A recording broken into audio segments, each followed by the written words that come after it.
what do you think, so from your experience and from all the amazing stuff that you know about as a coach, what do you think will helps us to kind of stay stable in the sort of turbulence, I suppose?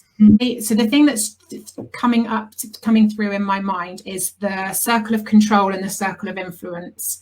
And I think that for me would be the place to start. So draw a big circle and write in there all of the things that are absolutely in your control right now, because let's face it, there's a huge amount of stuff that is not in our control at all.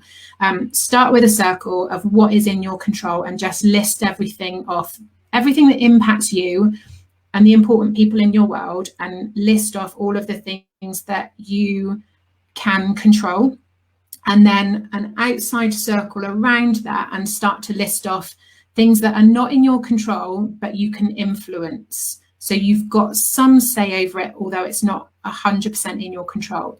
Anything that doesn't exist in those two circles, you've got to park it. You've got to put it to one side.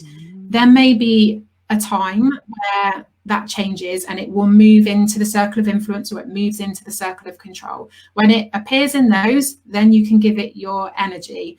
But until then, you kind of have to say, not in my control, not in my power. It gets put in the box on the shelf until something changes.